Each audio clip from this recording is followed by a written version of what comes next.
उसमें mangrove one तक हम लोग पढ़े थे, जो समुद्री तटीय इलाकों में लगाया जाता है।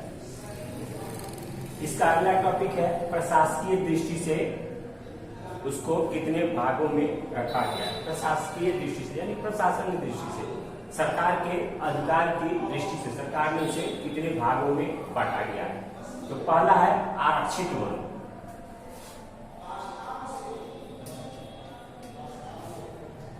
प्रशासकीय दृष्टि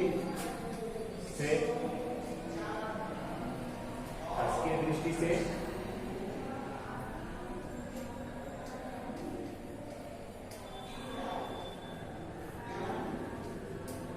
आरक्षित वन। बच्चों, आरक्षित वन ऐसे क्षेत्र को कहते हैं जहां किसी भी प्रकार की क्रिया लोगों के द्वारा नहीं की जाती, जैसे पशु चरने के लिए, जानवरों को मारने के लिए, लकड़ी काटने के लिए, इस प्रकार की किसी प्रकार की सुविधा इस क्षेत्र में नहीं होती है। इस क्षेत्र को लकड़ियों, कीमती लकड़ियों, औषधियों, जंगली जीव जंतुओं को बचाने के लिए इस प्रकार का वन का आरक्षित किया जाता है, सरकार द्वारा आरक्षण किया जाता है, आरक्षित किया जाता है। इसमें किसी प्रकार की छूट नहीं होती है। दूसरा है रक्षित वन। रक्षित वन, इस प्रकार के वन में आप लोगों को कुछ नियमों के अनुसार, कुछ नियम लगाकर, कुछ नियमों के अनुसार छूट दी जाती है। पशु को चरने के लिए, कोई सूखी लकड़ियां कुछ काटने के लिए, इस प्रकार की छूट सरकार द्वारा इस प्रकार के वनों में दी जाती है। तीसरा है अवर्गीकृत।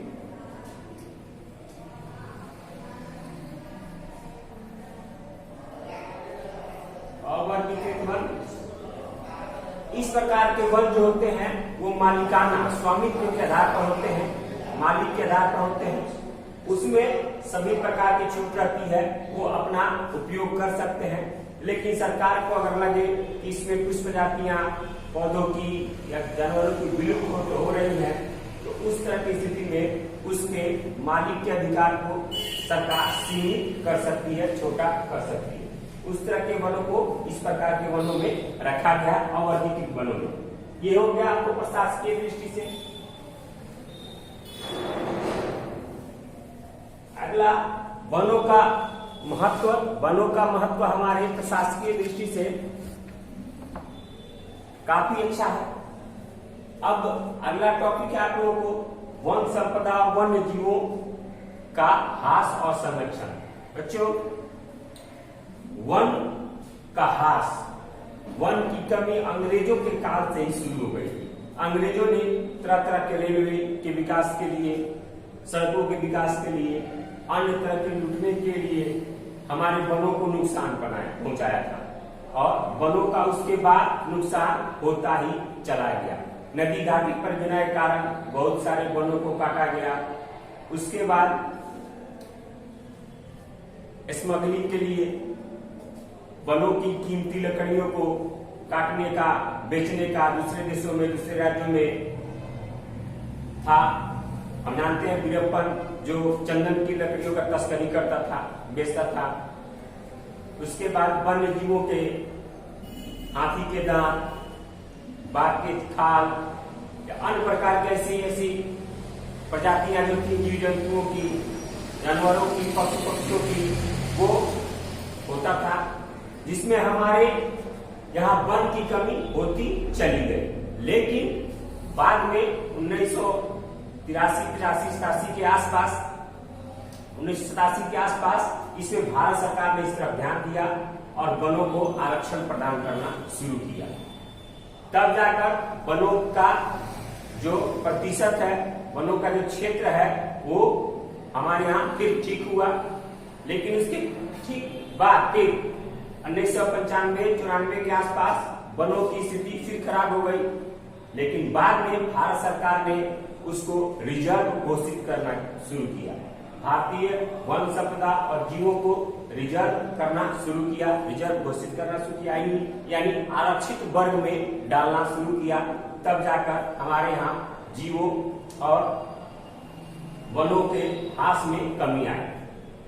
बच्चों, हम जानते हैं हमारे जंगलों में कीमती कीमती लकड़ियां, औषधियां, ऐसे ऐसे जीव जंतु जो नहीं पाए जाते कहीं, वो हमारे जंगलों में वनों में पाए जाते हैं। जैसे आप लोग जानते हैं एक टेक्सॉन नामक वृक्ष है जो अरुणाचल प्रदेश, हिमाचल प्रदेश में पाया जाता है। उसके छाल से, उसके रस से कैंसर नामक घातक बीमारी की दवा बनाई जाती है, जो विदेशों में भी सप्लाई की जाती है। उतना अधिक काम करने वाली दवा और कोई नहीं है कैंसर की।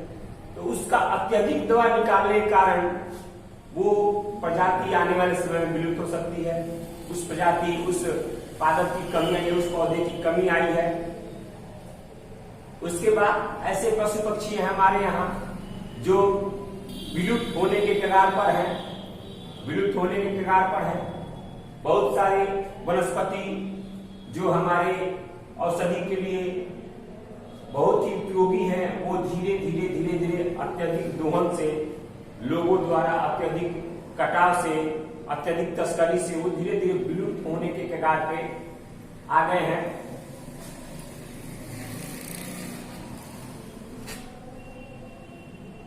हमारे यहाँ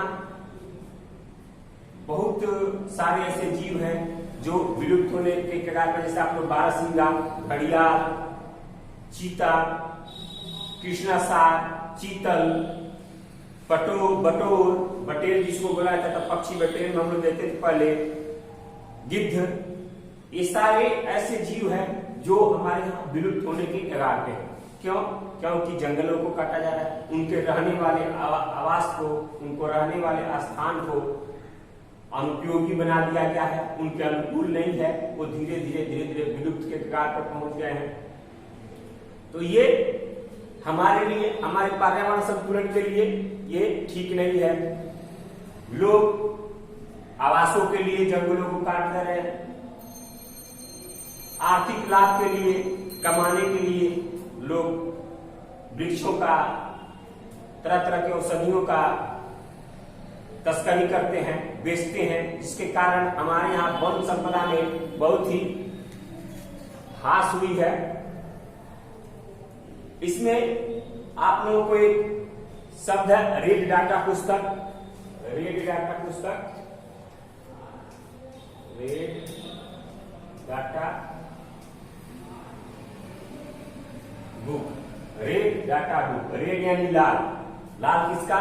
खतरा का निशानी, इसलिए इसको रेड डाटा बुक बोलते हैं, रेड डाटा किताब। इसमें रेड डाटा किताब क्या है? इसमें विलुप्त हो चुके या विलुप्त होने के कगार पर पहुंचने वाले पौधों की जानकारी जिस किताब में रखी जाती है उसे हम रेड डाटा बुक कहते हैं। लिख लीजिए।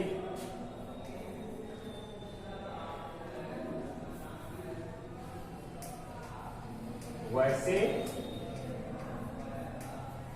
पौधे जो विलुप्त होने के कगार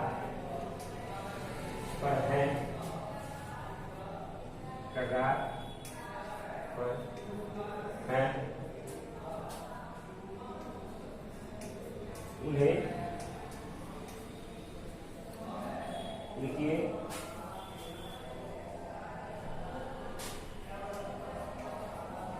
उनका डाटा इस पुस्तक में रखा जाता है। ये रेड डाटा बुक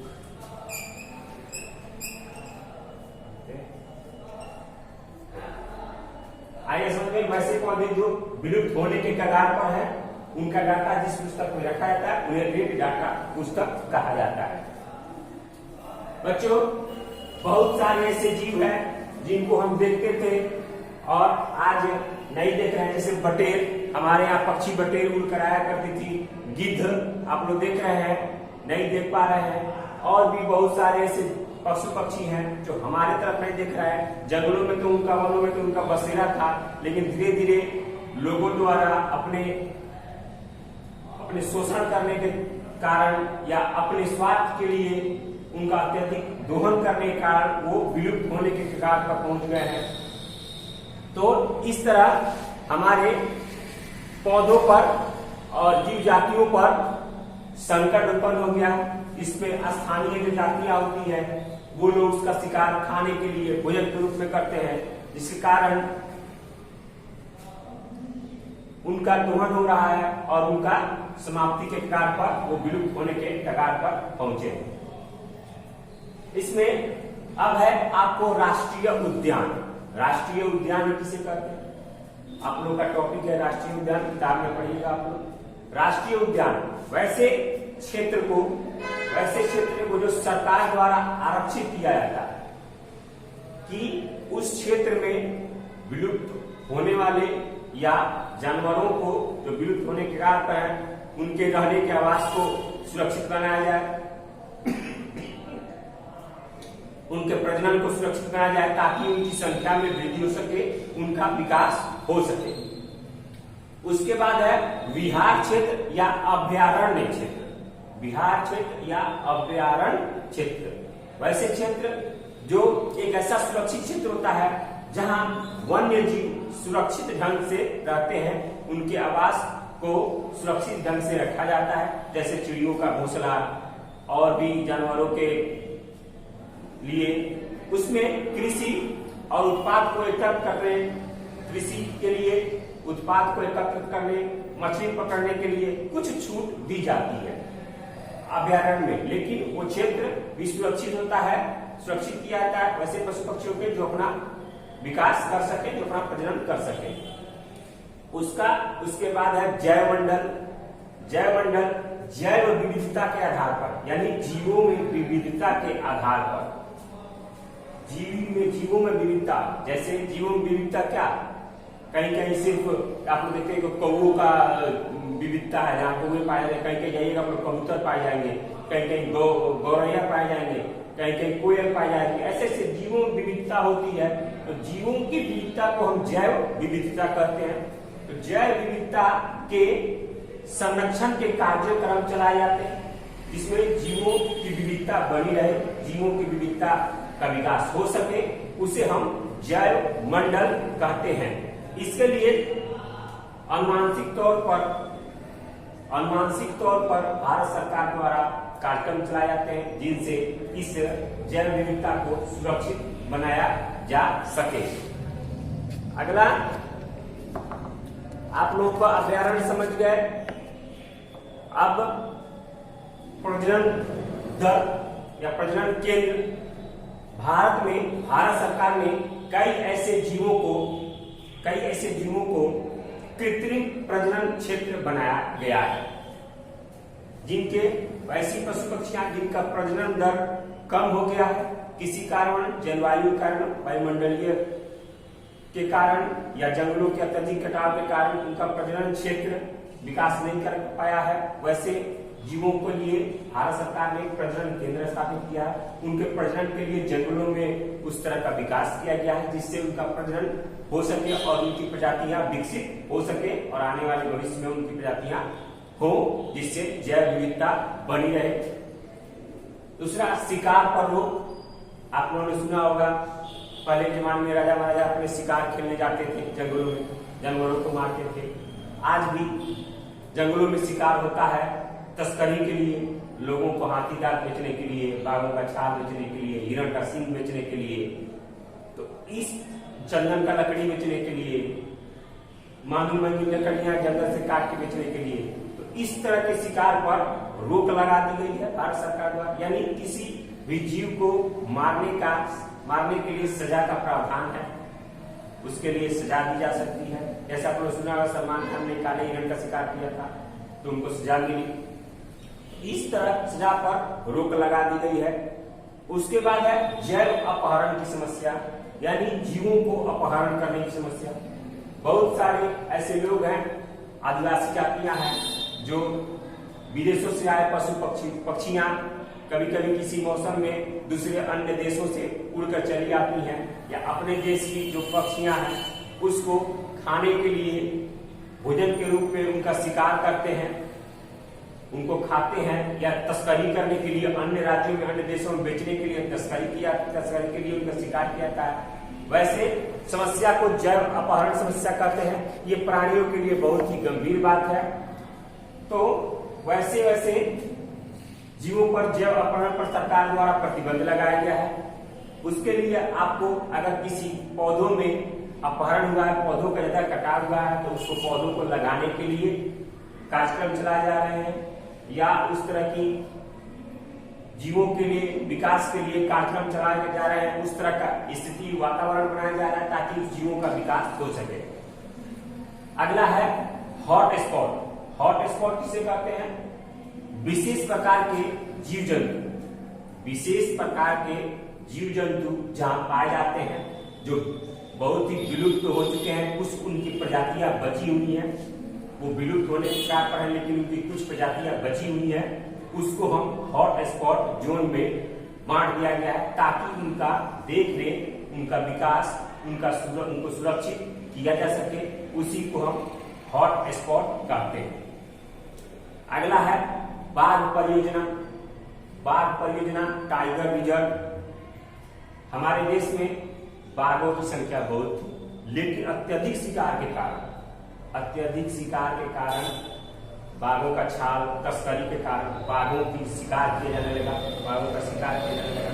तब भारत सरकार ने बाघों के क्षेत्र को बचाना और उसे टाइगर रिजर्व घोषित कर दिया कि उसमें बाघों को मारना, बाघों के लिए सामान, उनके लिए भोजन उपलब्ध कराना, उनके लिए वो परिवेश उपलब्ध कराना जिनसे उनसे संख्या बढ़ सके और उनका विकास हो सके। तो धीरे धीरे हमारे यहाँ बाघों की संख्या बढ़ी है। लगभग हमारे पूरे देश में बाघों की संख्या 1837 बच गई थी, लेकिन आज वो 4000 के आसपास है। तो टाइगर रिजर्व होने के बाद बाघों की संख्या में वृद्धि हुई है। जैसे हमारे यहाँ बिहार में आपको वाल्मीकि टाइगर रिजर्व है, वाल्मीकि नगर में बाघों का टाइगर रिजर्व है, वहां पर बाघ पाए जाते हैं, वहां पर देखे जाते हैं। तो बाघ परियोजना। उसके बाद है आपको वन समुदाय और वन संरक्षण। समुदाय और वन संरक्षण यानी किसी समुदाय द्वारा, समूह द्वारा वनों को बचाना। बहुत सारे ऐसे हैं, जैसे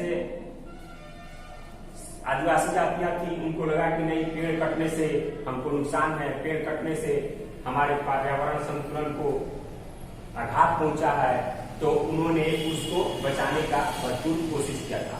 इसमें उत्तर प्रदेश के टेहरी गढ़वाल, उत्तर प्रदेश के टेहरी गढ़वाल, ये क्या है आप लोगों का चिपको आंदोलन। चिपको आंदोलन, ये इंपोर्टेंट क्वेश्चन है, आप लोग सुनिएगा ध्यान से, आंसर लिख सकते हैं। उत्तर प्रदेश के टेहरी गढ़वाल जिले में 1972 में चिपको आंदोलन 1972 में टेहरी, उत्तर प्रदेश के टेहरी गढ़वाल जिले में बड़े लोगों द्वारा पेड़ काटे जाने के विरोध में लोग पेड़ों से चिपक जाते थे कि पहले मुझे काटिए और तब पेड़ को काटिए।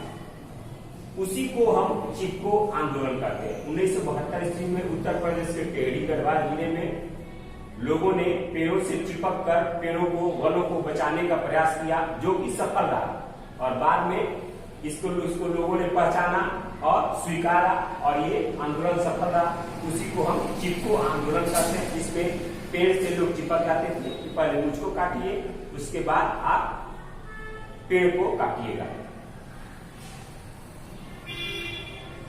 आप चिपको आंदोलन में लिखिएगा। आज के लिए इतना ही, अगले वीडियो में मैं और आगे पढ़ाऊंगा। आप इससे जो भी क्वेश्चन रिलेटेड है आप उसको लिख सकते हैं, किताब को पढ़ के उसका सहारा ले सकते हैं। आप लोग क्वेश्चन आंसर बनाइए, जो बनता है वो बनाइए, बाकी मैं बताऊंगा। और किताब का सहारा लीजिए, आगे आप लोग पढ़ के आइएगा। आगे मैं आप लोग बताऊंगा और वीडियो में इस चैप्टर को आगे और ले चलेंगे। आप लोग इसको अपने नोट्स में बनाइएगा, किताब का सहारा लेके अगला चैप्टर आप लोग बढ़िया से पढ़ पाएंगे, जिससे समझ में आप लोग को आसानी होगी। धन्यवाद।